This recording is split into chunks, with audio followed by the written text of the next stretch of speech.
to help you with your practice moving forward and to stay in touch over time to continue to learn and for you then to teach your colleagues. So the reality is Dr. Nguyen showed beautiful images like the image up here in the upper left. This is, if we all saw the heart, the fetal heart like this, we would not be missing heart disease, right? The problem is that usually the baby looks like this. No one can detect heart disease when the baby looks like this. It takes some extra time and training to go from this on the right to this on the left. But that, in my opinion, is the single most important reason why heart defects are missed, not just here in Vietnam, but in Los Angeles at UCLA, where I work, around the world. So our hope is to improve your ability to see the baby's heart better so that you won't miss heart disease. This has been a passion of mine for many years because I find that this is, if we can improve detection of heart disease today, tomorrow in your practice, we can improve the outcome of children born this year. We don't need to wait many years. We can have a great impact on children's lives throughout Vietnam, throughout the world during our lifetimes. It's a very gratifying thing.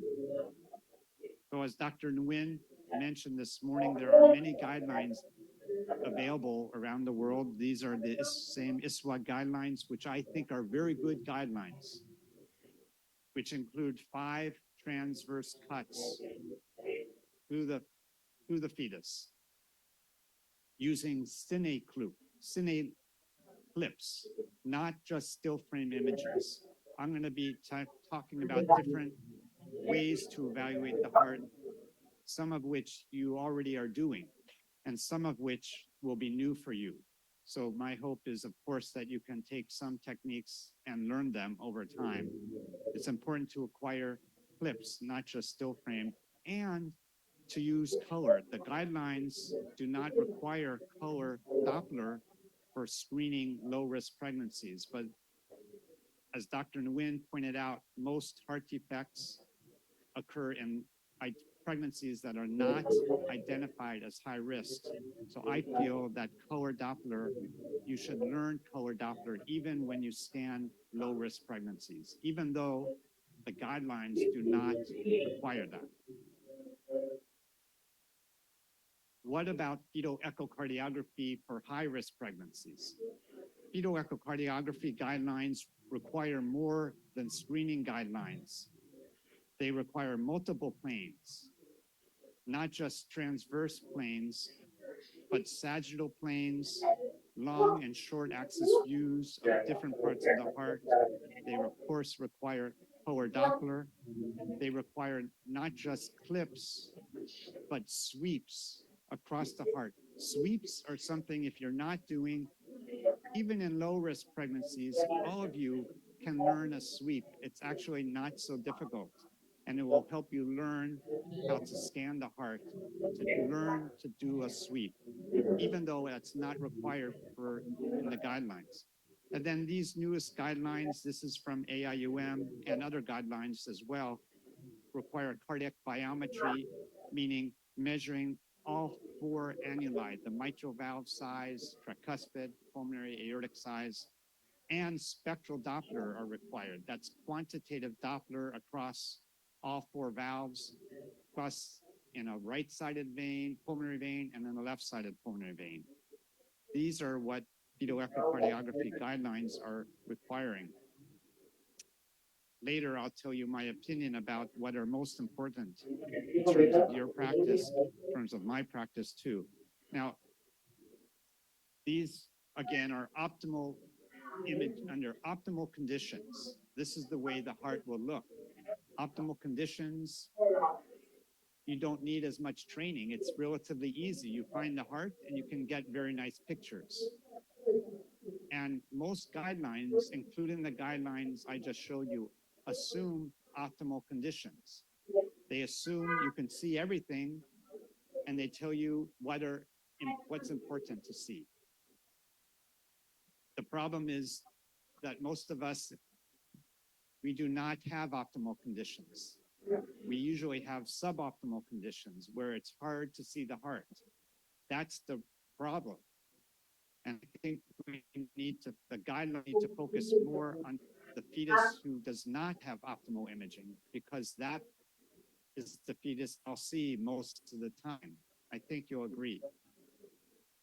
So we wrote a little paper about giving some guidelines, what is important to see, what are the techniques that are important, what may be less important, because we don't have an infinite amount of time. We just have a small amount of time. What's the most important? So you can look at that paper. In that paper, we talk about what we propose, what's the important techniques, important views, important structures in low risk screening and in high risk fetal echo, which I'll talk about over the next few minutes. The screening guidelines, again, there are many guidelines, but I'm choosing some of the more recent guidelines from ISWAG that came out 2 years ago, and the American Institute of Ultrasound and Medicine, 2018. On the left, these are what I consider to be very important for screening. Clips, which are not required with AIUM, but are required by ISWAG, but I recommend them for you.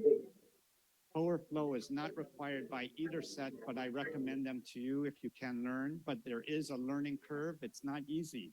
If it was easy, we would all be doing it, and the guidelines would include it. But I think over time, it's worth the investment. The 3-vessel view, the 4-chamber and outflows, of course, are required. 3-vessel view is now required, although not required yet in the AIUM guidelines, but will be, I think, in the future.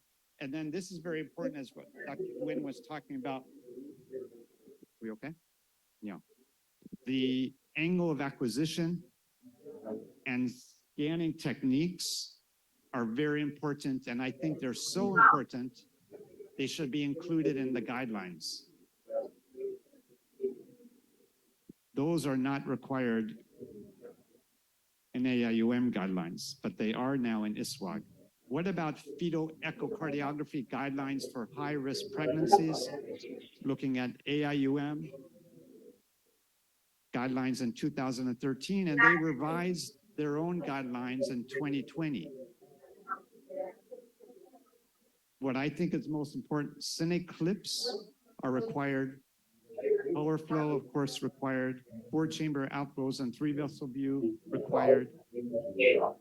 Angle of acquisition was not discussed in the 2013, but they added in 2020, and scanning techniques not discussed in 2013, but yes, in 2020. That's all very good.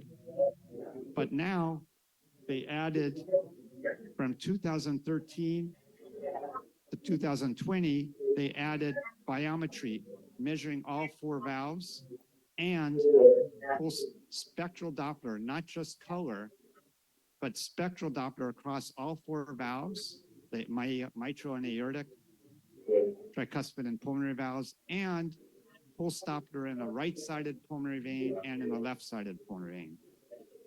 You'll notice I do not have them in my red box because I don't think that they're nearly as important as the other aspects.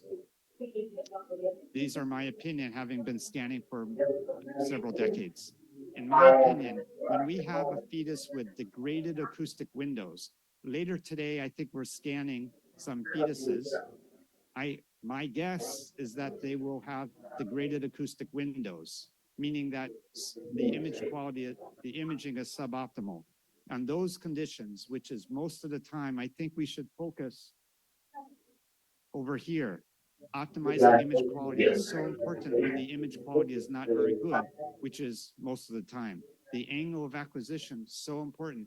It takes extra time and training, but it's worth it. Also, color flow Doppler and the use of clips and even sweeps, I think, are very important, even for screening low-risk pregnancies, whereas less important, in my opinion, are quantitative measurements. That means measuring all 4 valves and doing pulse Doppler across all four valves and doing pulse Doppler in the right-sided vein and left-sided pulmonary vein. Those take time to do those in a reproducible way. If you do not have good image quality, not only does it take time, but the measurements will not be reproducible.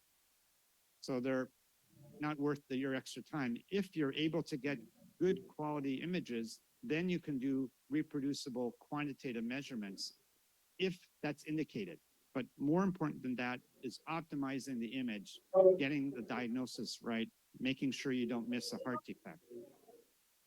So the other idea I want to explain to you is, should we be thinking in terms of looking at views, or should we be thinking in terms of looking at heart structures?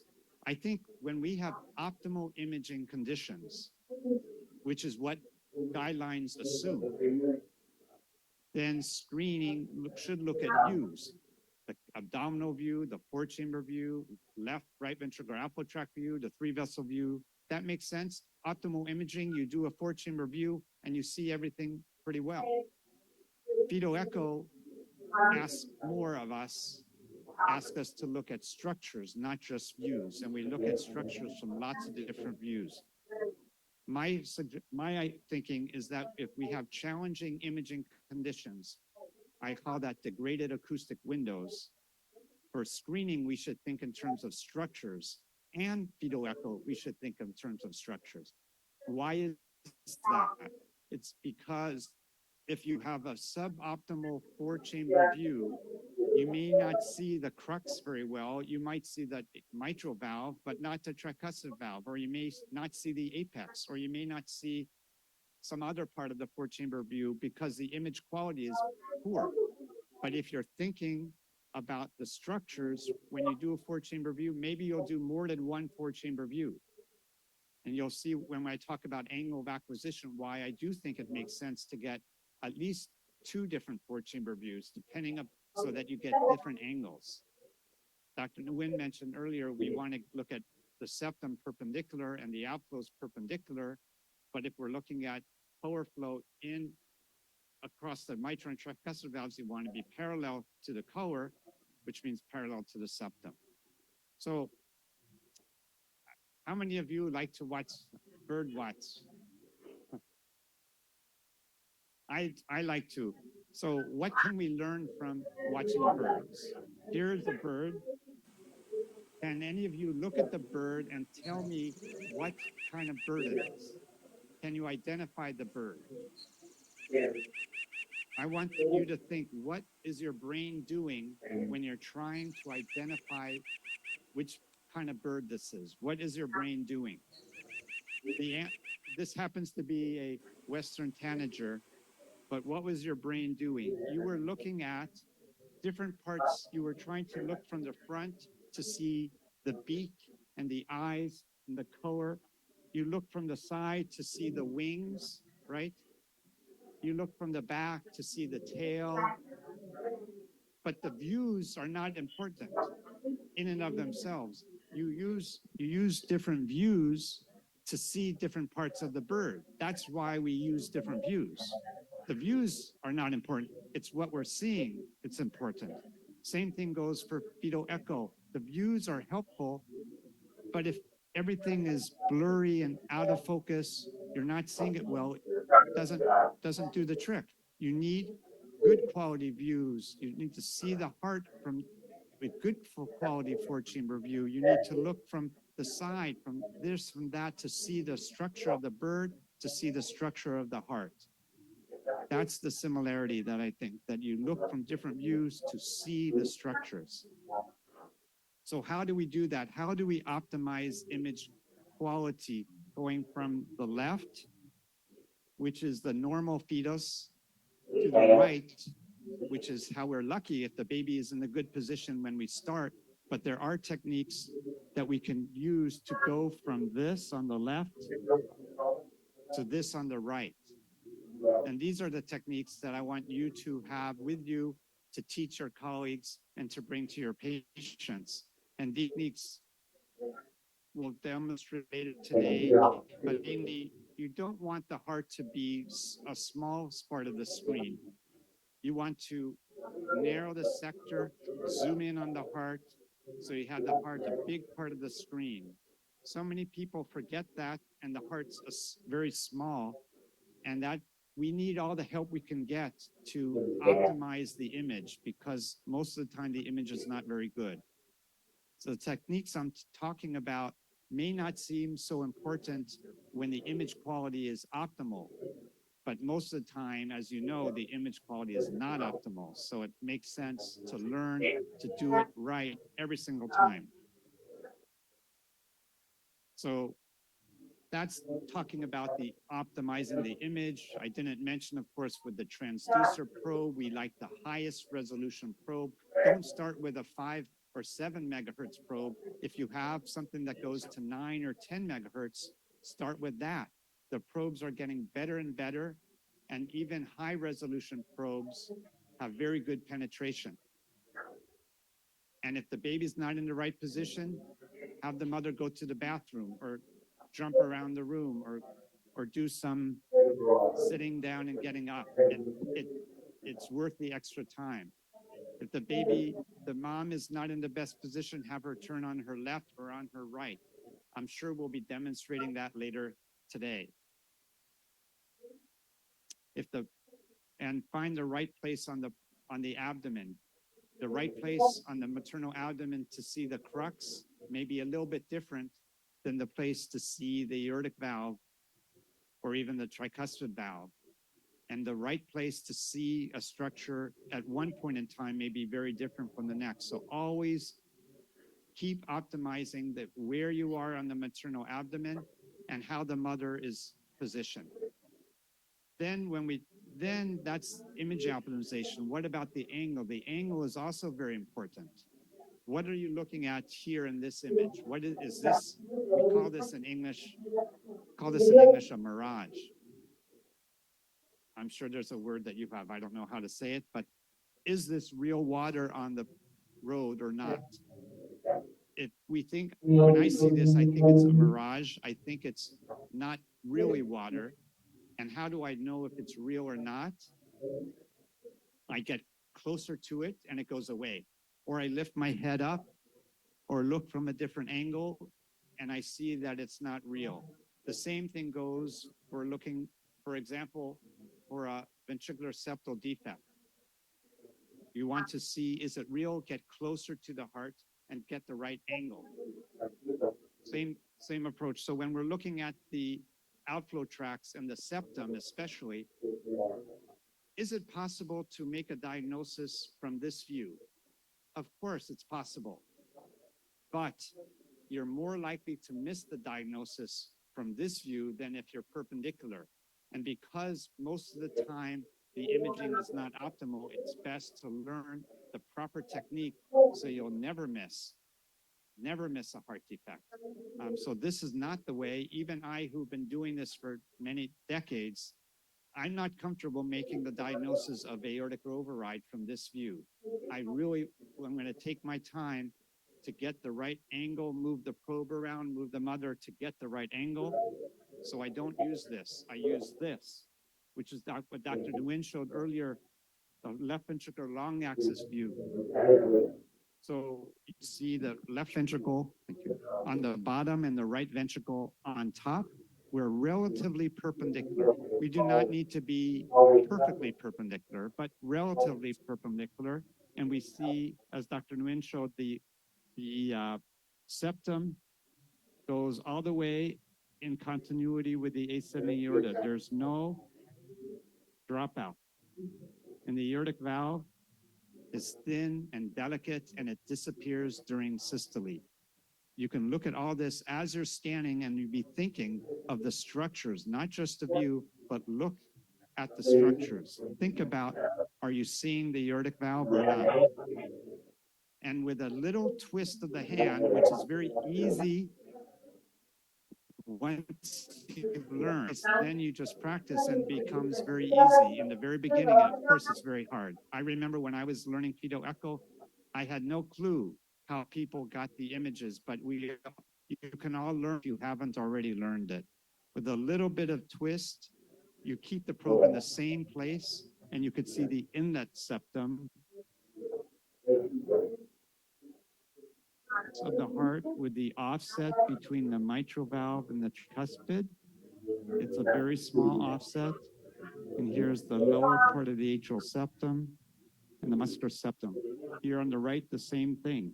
You could see the inlet septum is intact. You could see the lower part of the atrial septum, all very important to see, but very easy not to see well.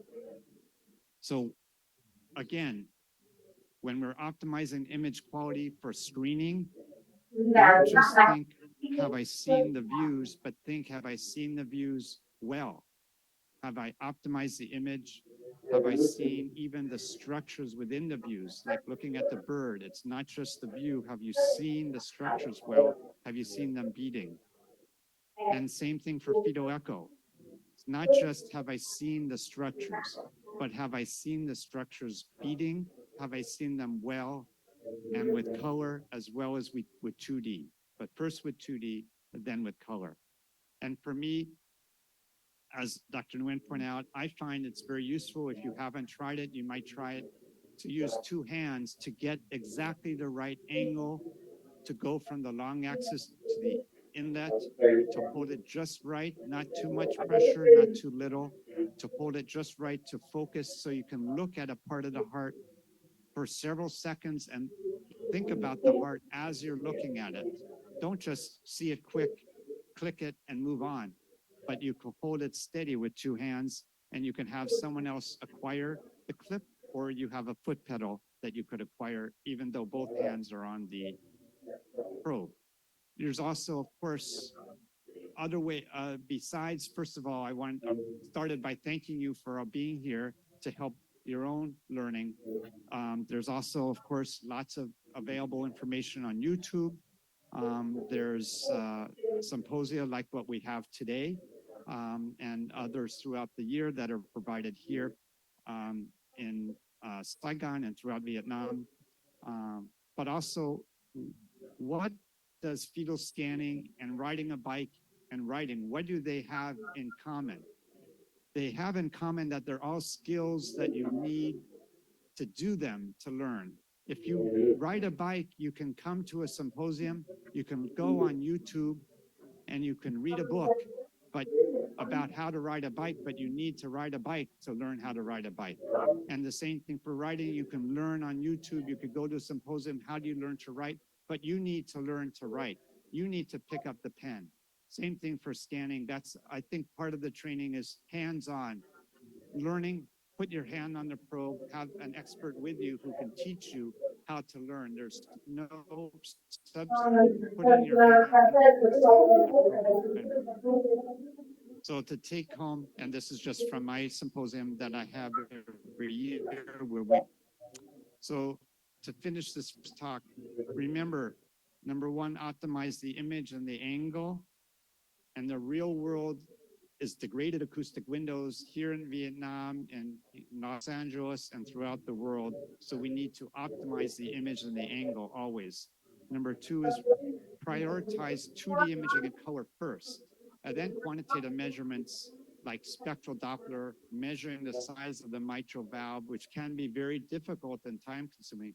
You do that after you've optimized the image when it's indicated and reproducible. Number three, remember obtaining views even for screening and certainly for fetal echo is important to evaluate the structures, not important in and of themselves.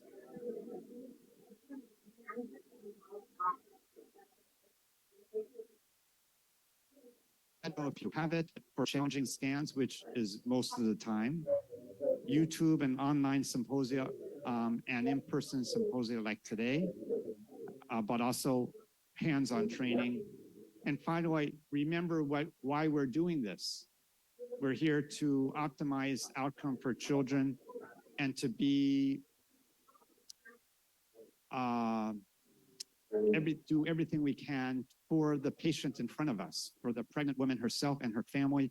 It's important to diagnose correctly, not to miss heart defects. And then when we see a defect, to make sure we collaborate with other experts to know exactly what is the diagnosis, to explain very carefully to the patient and to do so, of course, with compassion, because this compassion, even if there is a major heart defect, even if the patient will not continue the pregnancy because of the heart defect, she will remember your compassion.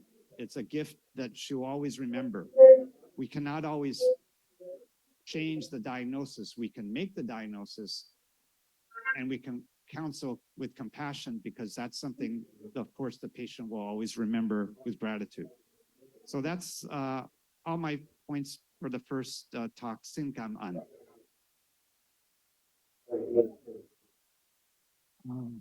Thanks, Dr. Lansky, for the very important basic lesson of botanical cartography.